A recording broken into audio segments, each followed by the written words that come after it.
think to myself, what a wonderful world.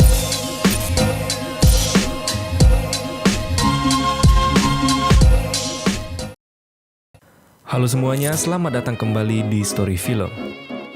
Sebenarnya saya mau bahas film ini mikir dua kali sih. Yang pertama, kalau saya bahas film ini, bisa dijamin dapat dolar kuning. Tapi mudah-mudahan video ini bisa saya filter dengan aman. Dulu pas masih SMA, saya pernah diajak teman ke rumah buat nobar film ini.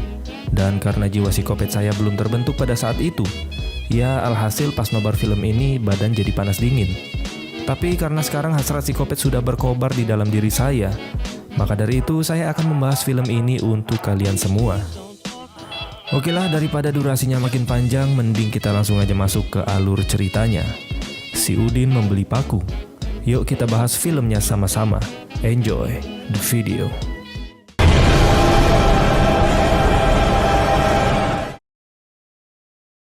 Cerita diawali dengan memperlihatkan seorang wanita yang sedang berlari di dalam hutan. Terlihat dia menghindari kejaran dari beberapa orang yang ingin menangkapnya. Namun pada akhirnya wanita itu berhasil ditangkap dan dipukul sampai pingsan. Selanjutnya wanita itu dibawa ke sebuah gudang, kemudian dia diikat. Di gudang tersebut sudah ada beberapa orang yang bersiap seperti ingin melakukan sebuah ritual. Terdapat beberapa alat penyiksaan tertata di atas meja, hingga mayat-mayat kucing yang digantung di atas atap. Lalu tiba-tiba terlihat sosok pria berdiri di hadapan wanita itu. Ternyata pria itu adalah ayahnya sendiri. Di sini sang ayah ingin membakar anaknya sendiri. I'm so sorry, baby. Ketika dia sudah mengeluarkan korek dan menyalakan apinya, tiba-tiba wajah wanita itu berubah menjadi sosok yang menyeramkan. Dan wanita itu mengucapkan kalimat caci maki kepada ayahnya.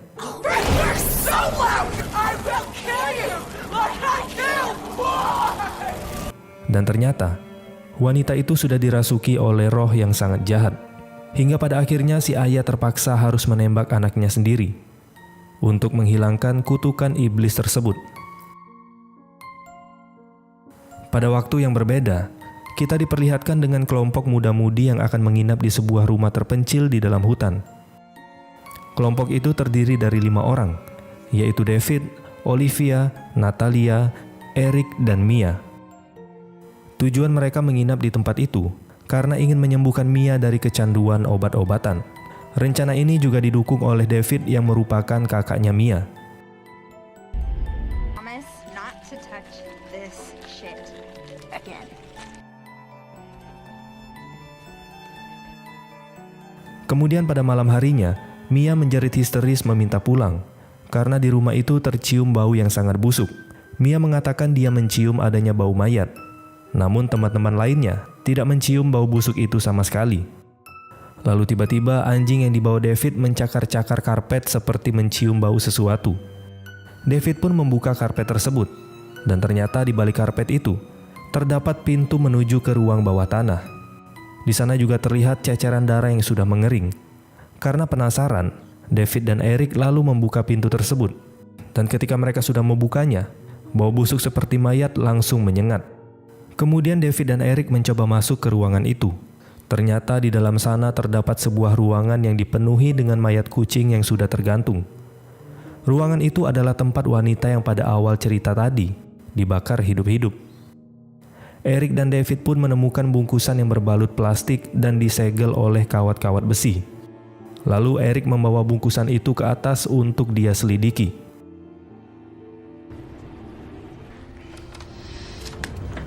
Ketika dia membuka bungkusan itu, ternyata isinya adalah sebuah buku, di mana buku itu adalah buku terkutuk yang bisa menuntun iblis datang kepada mereka. Terlihat buku itu berisi gambar-gambar iblis yang sudah dicoret-coret. Eric yang penasaran terus membuka lembar demi lembar buku itu, hingga sampailah dia pada bagian yang sudah dihilangkan. Terus di sini si Eric penasaran dengan tulisan yang dihilangkan itu. Karena tulisan yang dihilangkan itu timbul, maka Eric mengakalinya dengan selembar kertas yang diarsir menggunakan pensil. Lalu Eric pun membaca kalimat itu satu persatu. Kunda Astrada Montose. Ternyata kalimat itu adalah mantra untuk memanggil setan datang ke tempat itu. Mia yang pada saat itu sedang sakau Terlihat dia berada di luar sedang muntah-muntah. Namun tiba-tiba Mia melihat sosok misterius yang menyerupai dirinya berada di semak-semak. Mia pun ketakutan dan langsung masuk ke dalam rumah. Lalu dia menceritakan kejadian itu pada kelompoknya. Dan dia juga memohon untuk segera pulang. Namun keinginan Mia untuk pulang ditolak oleh teman-teman yang lainnya. Mereka menganggap Mia ini sedang berhalusinasi karena dia sedang sakau. Kemudian Mia pun berusaha kabur dengan membawa mobil sendiri. Namun saat di tengah jalan, dia dikagetkan dengan sosok wanita yang berdiri tepat di tengah jalan. Dengan refleks Mia membanting setirnya ke arah kiri, hingga mobilnya tercebur ke sebuah sungai. Lalu Mia pun berhasil keluar dari mobil, tapi terlihat dia terus dikejar oleh makhluk tersebut.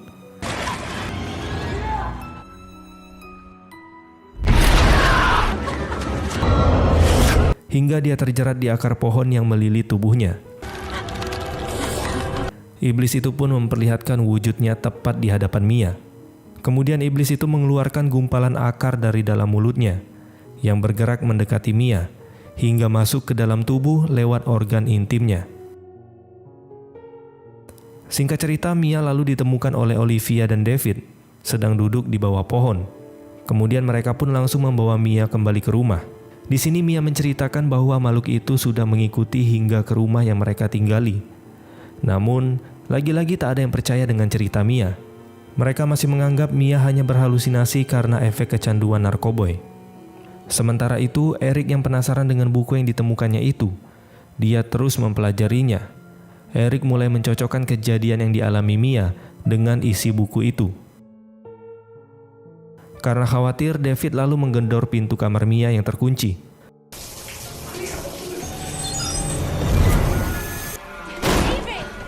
Setelah pintu terbuka, David mendapati Mia yang sedang mandi dengan air yang mendidih, hingga kulitnya melepuh. Melihat itu, Eric kembali membuka buku yang dia temukan. Dan dia mendapati gambar orang yang sedang menuangkan air mendidih ke tubuhnya.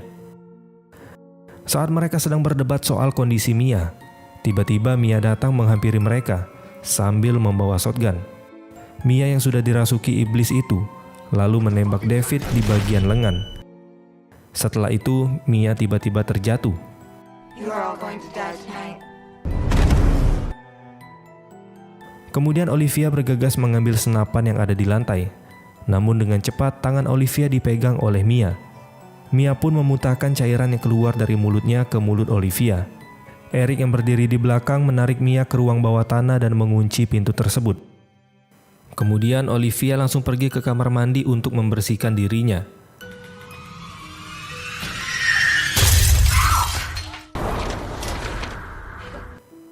Di sini dia pun mulai merasakan hal yang aneh.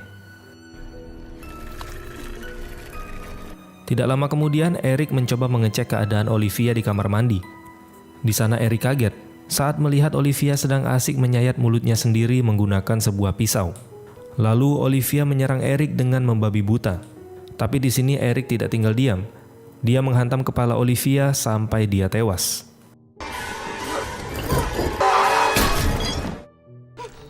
Hold that, you got it? You need water and sugar, okay? Go. Di sisi lain, saat Natalia sedang mencari obat untuk Eric, dari bawah ruangan terdengar Mia memanggil-manggil dan meminta belas kasihan. Natalia yang tidak tega dengan kondisi Mia, akhirnya dia pun turun ke ruang bawah tanah. Saat Natalia mencapai setengah tangga, Mia pun langsung menyerangnya. Natalia berusaha melarikan diri naik ke atas, tapi sayang Mia berhasil menarik Natalia dan dia diseret ke dalam ruangan. Di ruang bawah tanah, Natalia disajikan pemandangan yang sangat mengerikan, di mana Mia membelah lidahnya sendiri menggunakan pisau di depan Natalia. Kemudian David langsung segera menyelamatkan Natalia. Mia.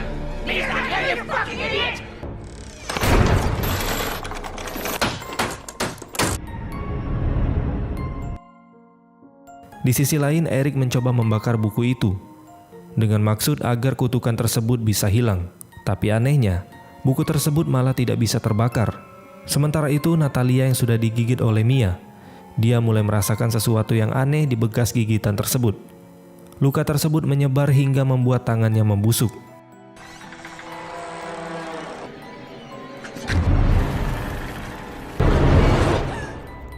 Mau tidak mau, Natalia memberanikan dirinya untuk memotong tangannya sendiri dengan menggunakan sebuah gergaji.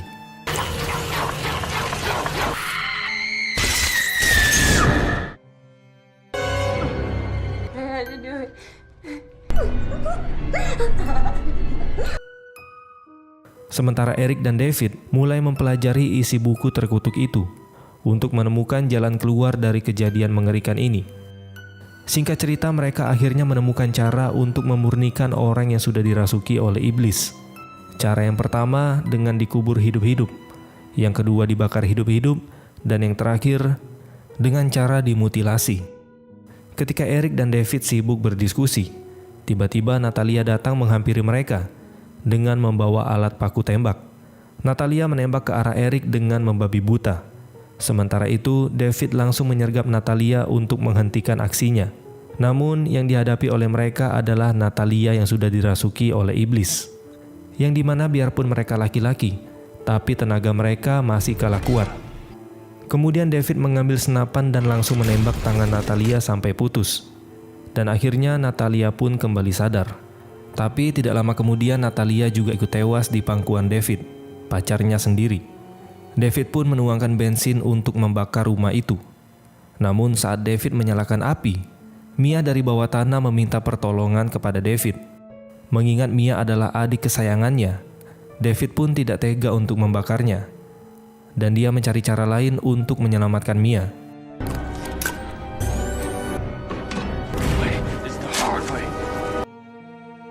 David lantas membuka pintu ruang bawah tanah untuk mencari Mia. Namun saat David sampai ke ruang bawah tanah, Mia langsung menyerangnya.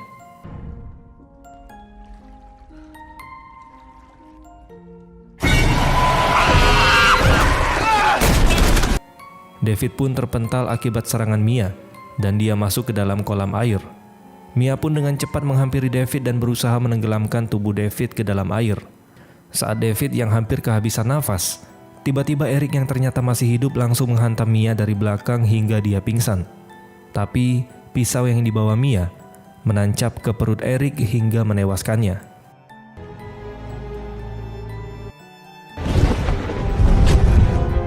Setelah itu David membawa tubuh Mia keluar rumah dan dia menguburnya hidup-hidup untuk mengakhiri kutukan tersebut.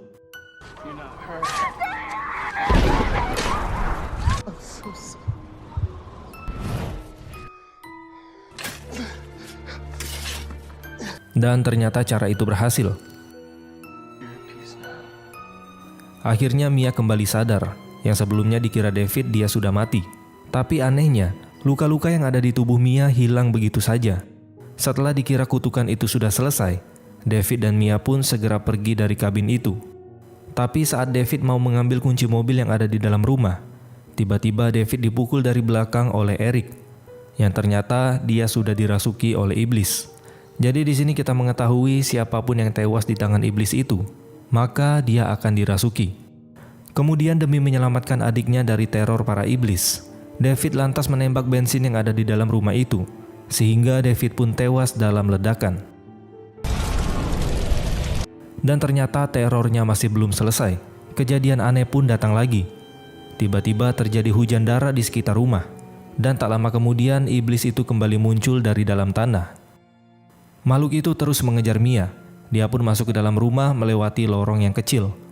Namun makhluk itu masih bisa menyerangnya dengan cara menancapkan pisau panjang ke arah persembunyian Mia. Mia yang terdesak menerobos kayu dengan membawa sebuah gergaji. Kemudian dia keluar dan bersembunyi di kolong mobil. Saat Mia mau kabur, makhluk itu mengangkat mobil dan melemparkannya ke arah Mia hingga menimpa tangan kirinya. Karena sudah terdesak, Mia pun menarik tangannya yang terjepit sampai terputus. Kemudian dia bergegas kembali mengambil gergaji yang ada di sampingnya dan memotong makhluk itu hingga terbelah dua. Dan pada akhirnya makhluk itu bisa ditaklukkan dan dia tenggelam masuk ke dalam tanah. Dan film pun selesai. Gimana teman-teman? Apakah menurut kalian film ini cukup menegangkan? Oke lah teman-teman, mungkin itu aja yang dapat kita bahas pada video kali ini. Seperti biasa, tetaplah tingkatkan hasrat psikopat di dalam diri kalian. Terima kasih sudah menonton dan sampai jumpa di next video. And I think to myself, what a wonderful world.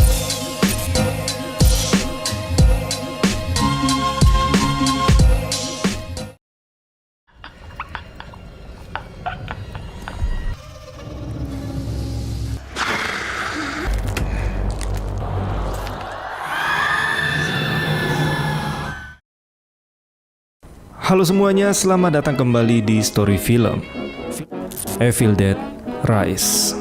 Kayaknya film ini bukan sequel atau lanjutan dari film sebelumnya, melainkan film ini direboot atau dibuat ulang dengan cerita yang berbeda.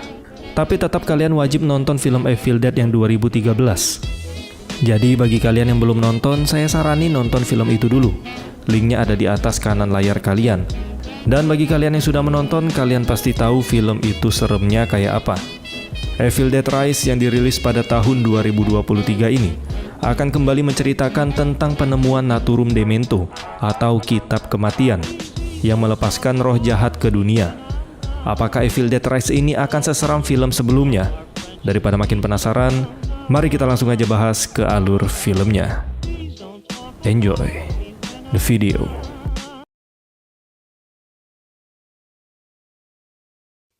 Di awal film kita akan dibawa ke sebuah danau. Terlihat ada seorang wanita bernama Stephanie dan pria bernama Caleb yang lagi nyantai di pinggir danau. Mereka di sana tidak hanya berdua saja. Ada satu lagi seorang wanita bernama Jessica. Tapi si Jessica ini lagi nggak enak badan. Nah, si Stephanie ini merupakan sepupunya Jessica. Sedangkan pria yang bernama Caleb ini adalah pacarnya si Jessica. Kemudian Stephanie kembali ke kabin untuk memeriksa keadaan Jessica. Terlihat Jessica masih terbaring lemas di atas kasur. Lalu Stephanie duduk di dekat Jessica sambil membaca buku horor. Tidak lama kemudian, dia kaget karena si Jessica tahu-tahu udah duduk di atas kasurnya. Dan anehnya lagi, Jessica bisa membaca buku yang dipegang oleh Stephanie tanpa melihatnya.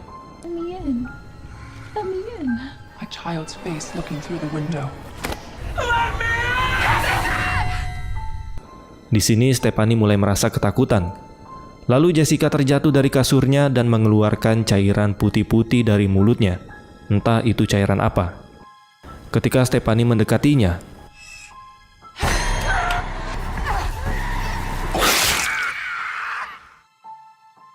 lalu Stephanie kembali ke danau dan menemui Caleb dalam keadaan kulit kepala yang sudah pelontos. Ternyata Jessica juga datang ke sana dan langsung mengambil drone milik Caleb, lalu menghantamkan drone itu ke kepalanya. Di sini Caleb berusaha ingin membantu Jessica, tapi dia malah ikutan jadi korban.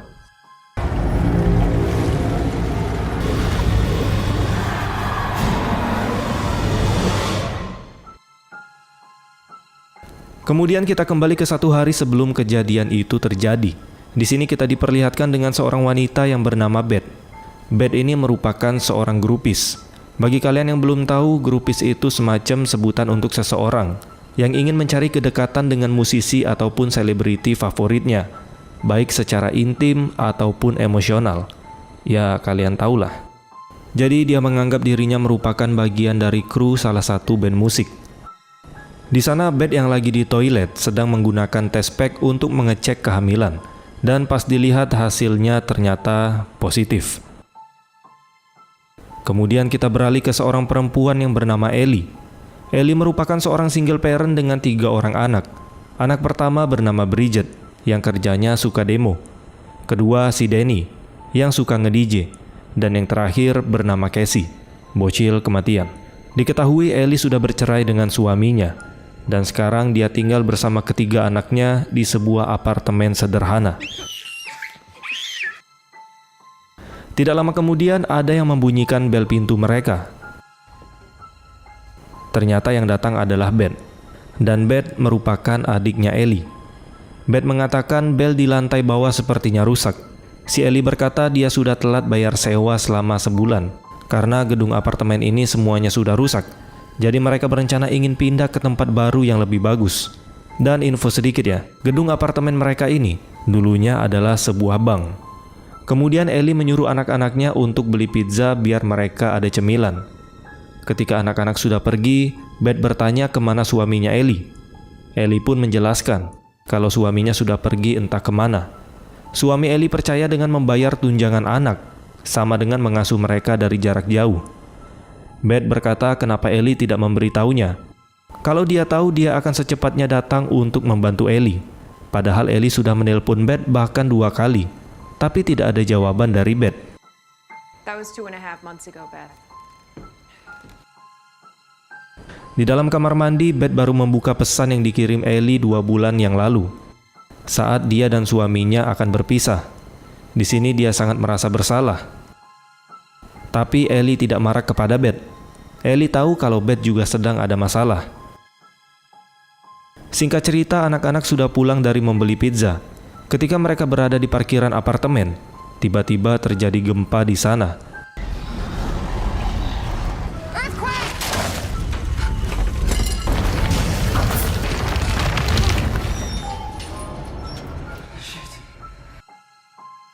Ketika gempa itu sudah berhenti, Danny menemukan sebuah lubang akibat goncangan gempa tadi. Pas dicek, ternyata di dalam lubang itu ada berangkas bank yang sudah tua. Karena penasaran, Danny pun masuk ke dalam sana. Danny membongkar semua barang yang ada di sana. Kali aja masih ada uang yang tertinggal di sekitar berangkas itu. Tapi dia malah menemukan beberapa surat lama dan ada foto pendeta yang sedang memegang sebuah buku. Di sana dia juga menemukan kepingan piringan hitam yang langsung Danny simpan di dalam tasnya. Di ruangan lain, Danny menemukan sebuah peti yang di atasnya sudah digantung banyak jimat perlindungan dan juga salib. Dan di dalam peti itu, Danny menemukan barang yang dibungkus dengan kain. Ternyata pas dibuka isinya adalah sebuah buku. Di sisi lain, akibat gempa tadi, Ellie menjadi panik karena anak-anak masih berada di luar. Dia pun meminta tolong tetangganya yang bernama Gabe untuk mencari anak-anak. Baru aja mereka ingin keluar, ternyata anak-anak sudah kembali menggunakan lift. Kemudian di dalam kamarnya, Danny mengajak Bridget membuka buku yang baru dia temukan. Karena buku itu terlihat antik, Danny pun berencana ingin menjualnya. Karena mereka tahu ibu mereka lagi membutuhkan uang tambahan. Kemudian Danny mencoba membuka buku itu, tapi jarinya malah terluka. Buku itu pun menyerap tetesan darah dari jarinya Danny. Kemudian, buku itu terbuka dengan sendirinya. Di dalam buku itu terdapat tulisan-tulisan kuno dan gambar-gambar yang sangat mengerikan. Bridget yang mulai nggak nyaman langsung menutup bukunya. Dan dia menyuruh Danny untuk mengembalikan buku itu. Tapi bukannya dikembalikan, Danny malah makin penasaran. Kemudian Danny mengambil piringan hitam yang dia temukan, lalu memutarnya. Terdengar suara pendeta yang bernama Marcus Littleton. Dia merupakan penjaga perpustakaan di Katedral Santo Patrick. Pada pembicaraannya, dia mengundang para pendeta untuk menyaksikan pembukaan artefak unik yang bernama Naturum Demento atau Kitab Kematian. Dia menjelaskan sampul buku itu diketahui terbuat dari daging manusia yang diawetkan, dan bagian dalam serta lukisannya ditulis menggunakan tinta darah. Di sana terdengar banyak orang yang tidak setuju kalau buku itu dibuka. Bahkan mereka juga meminta buku itu untuk dihancurkan. Kemudian rekaman itu pun selesai. Lalu terdapat bagian lain pada piringan hitam tersebut. Dikarenakan sebelumnya banyak orang yang menolak buku itu untuk dibuka.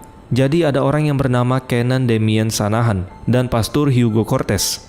Mereka secara diam-diam menerjemahkan tulisan yang ada di buku kematian itu. Dia juga berkata di setiap halaman buku itu terdapat beberapa ritual dan mantra-mantra kuno yang memungkinkan adanya kontak dengan makhluk supranatural yang ada di neraka. Kemudian mereka mulai membaca mantra tersebut.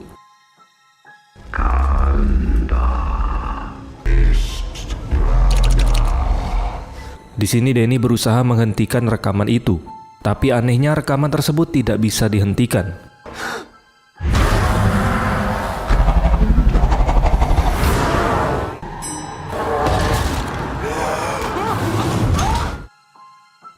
Lalu buku itu terbuka sendiri pada halaman pertama, dan terlihat gambar seorang wanita berwajah iblis. Lalu di dalam lift, Ellie mulai merasakan ada yang aneh, di mana dia mendengar suara bisikan di telinganya. Lalu kemudian,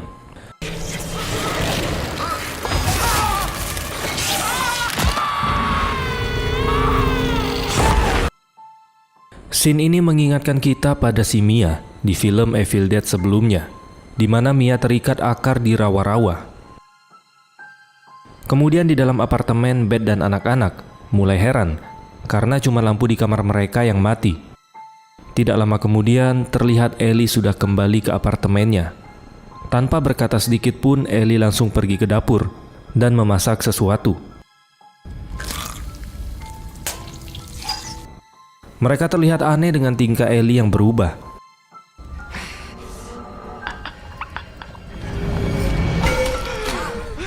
Lalu Ellie seketika tersadar dan berkata, ada sesuatu di dalam dirinya. Don't let it take my babies. Kemudian Ellie jatuh pingsan. Dengan cepat Danny dan Beth membawa Ellie untuk pergi ke rumah sakit. Sementara Bridget bersama Casey menunggu di dalam apartemen. Ketika mereka ingin keluar, ternyata lift tersebut sudah rusak. Akhirnya mereka memutuskan untuk lewat tangga darurat. Tapi akibat guncangan tadi, tangga yang menjadi salah satu jalan mereka pun ternyata sudah hancur. Mau gak mau mereka kembali membawa Ellie masuk ke apartemen. Beth langsung memanggil tetangga Ellie, yaitu Gabe sama Pak Fonda, dan dia menceritakan semua yang sudah terjadi. Mereka menganggap si Ellie ini sudah tewas. Gabe pun mengajak mereka untuk mendoakan kepergian Ellie. Kemudian Gabe berkata kalau masih ada tangga darurat di sisi utara gedung, agar mereka bisa turun dan mencari bantuan. Tapi untuk menuju ke tangga darurat itu, mereka harus melewati kamar tak berpenghuni, dan mereka harus membuka paksa kamar itu terlebih dahulu.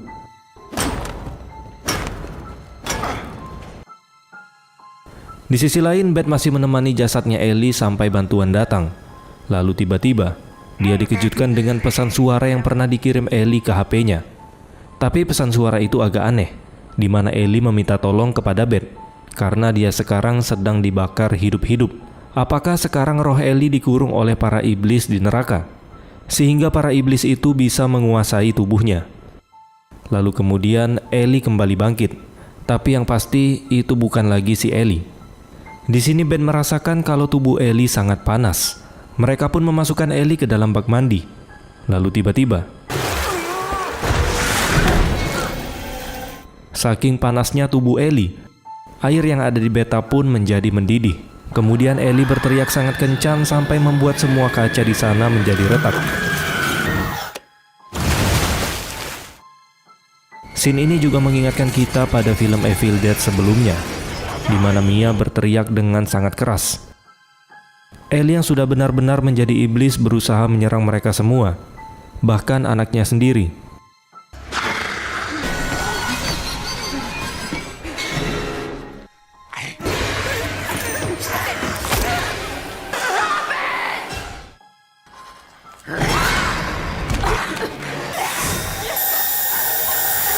Di sini Ellie berhasil melukai Bridget, tapi Danny langsung menolongnya.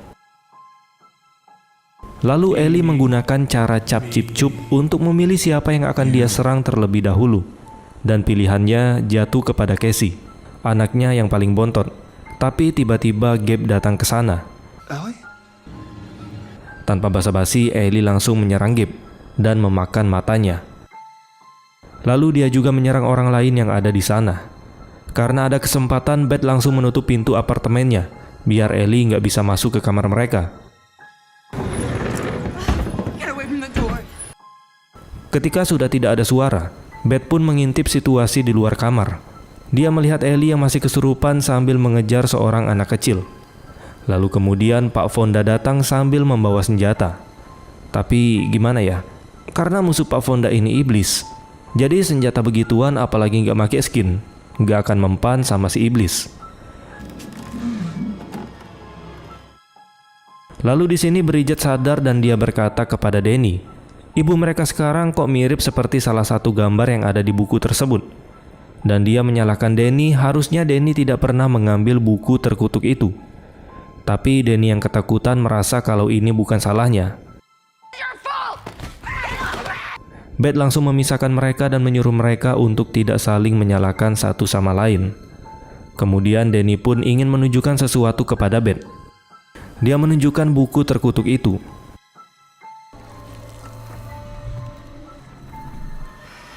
Dia juga menunjukkan piringan hitam, di mana piringan hitam itu berisi suara pendeta yang membaca mantra-mantra yang ada di dalam buku tersebut.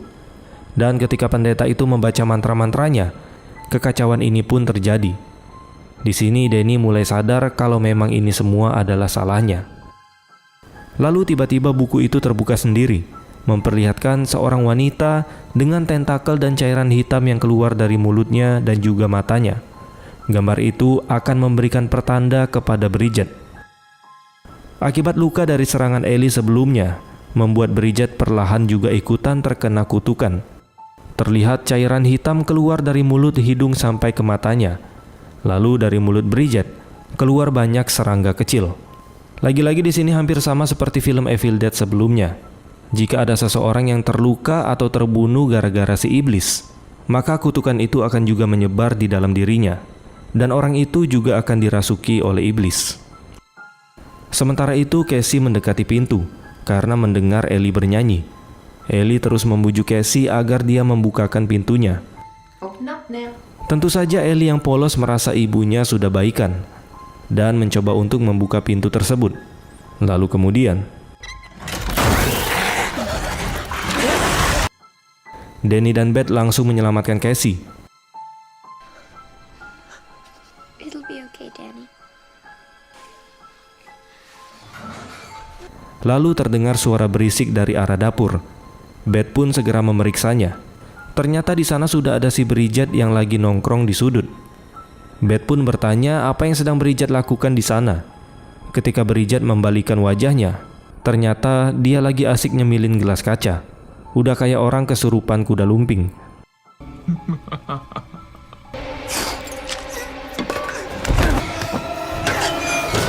Kemudian Bridget menangkap parutan keju tersebut dan memarut betisnya Beth. Yang dimana pasti itu lebih pedih daripada betis cabai-cabean yang terkena knalpot motor R.E. King. Kemudian Bridget mengejar Danny masuk ke kamar, lalu menyerang Casey. Ketika dia mendekat, Bridget tertusuk tongkat yang dipegang oleh Casey.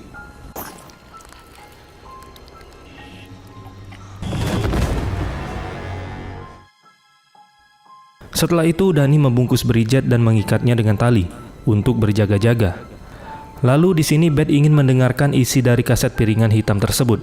Tapi Danny merasa itu terlalu berbahaya. Takutnya kata-kata di dalam kaset itu akan membangkitkan lebih banyak iblis ke dunia.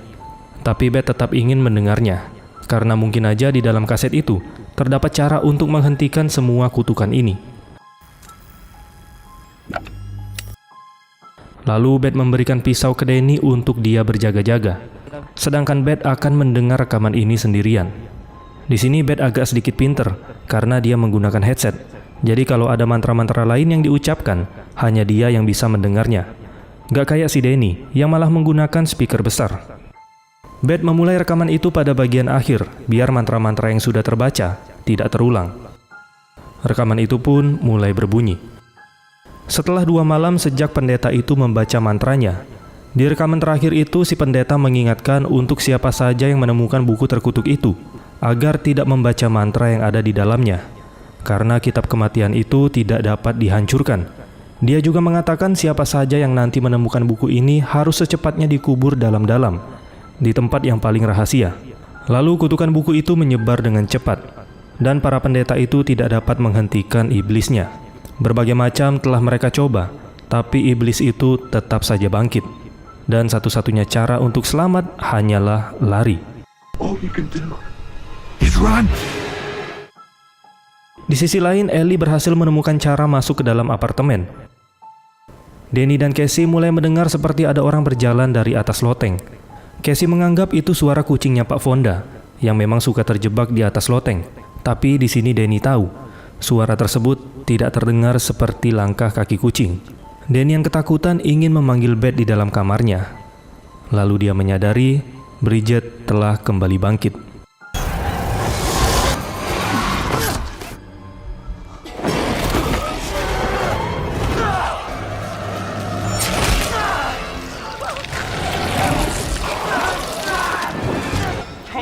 should have put the book back, Danny. Sementara Beth juga tidak menyadari kalau Ellie sudah berada di belakangnya.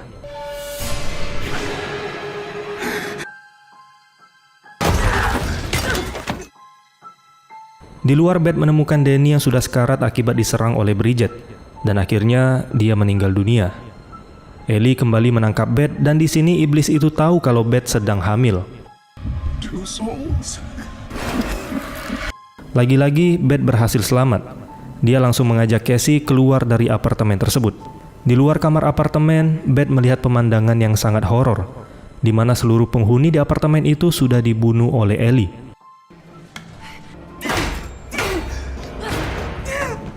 Kemudian Beth mengambil shotgun milik Pak Fonda untuk membuka pintu menuju ke tangga darurat. Ketika dia ingin menembak pintunya, tiba-tiba Beth kembali menembak tangan Ellie sampai copot. Lalu kemudian terlihat Danny dan Bridget kembali bangkit. Bahkan bukan hanya mereka, semua orang yang tewas dibunuh oleh iblis itu bangkit kembali. Beth langsung mengajak Casey masuk ke dalam lift, dan ternyata dari tadi lift itu tidak rusak. Hanya saja pintunya terhalang oleh kunci mobil. Di dalam lift, mereka kembali diteror dengan darah yang tiba-tiba muncul memenuhi lift tersebut. Sementara para iblis yang sudah bangkit, mereka bergabung dan berevolusi menjadi iblis Kopet, atau rajanya iblis. Kemudian iblis itu mengejar Beth melalui gorong-gorong yang ada di atas lift. Untungnya sebelum mereka tenggelam di genangan darah, lift itu sudah sampai di lantai bawah.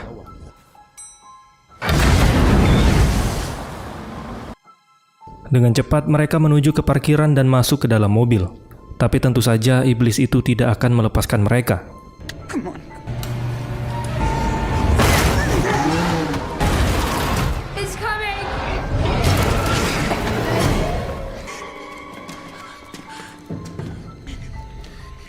Karena pintu di parkiran itu sudah mulai mau menutup, Beth langsung menarik Casey keluar dari sana. Tapi sayangnya, kaki Casey berhasil ditarik oleh si iblis, yang membuat Beth harus kembali masuk ke dalam.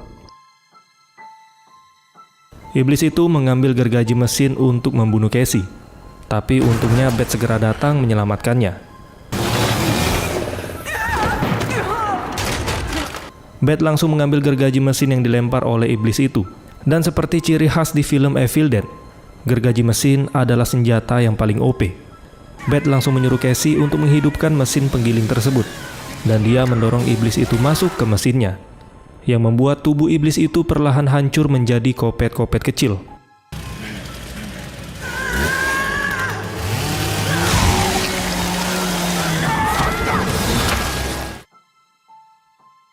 Dan akhirnya Beth berhasil mengalahkan iblis itu dan segera mengajak Casey pergi dari sana.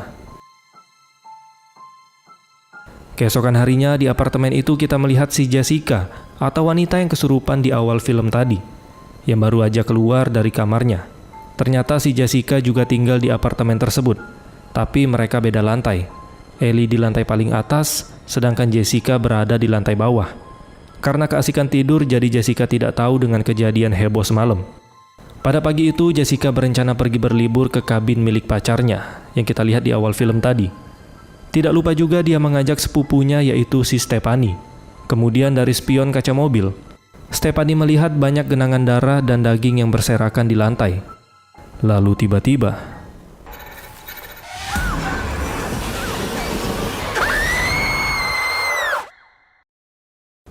dan film pun selesai. Memang film Evil Dead merupakan film horor ter-the best yang pernah saya tonton. Film ini tidak hanya memberikan sensasi horor, tapi juga memberikan hasrat psikopat dan kesadisan di dalam diri kita. Tapi menurut saya ya, masih mencekam film Evil Dead sebelumnya yang di tahun 2013. Tapi dari film ini yang paling mengena adalah background ceritanya, di mana Ellie sebagai seorang ibu tunggal dengan 3 orang anak menjadi korban keganasan iblis dan harus menyerang anak-anaknya sendiri. Oke lah teman-teman, gimana menurut kalian filmnya? Apakah lebih menegangkan dari film yang sebelumnya? Silahkan tinggalkan pendapat kalian di kolom komentar. Terima kasih sudah menonton, dan sampai jumpa di next video.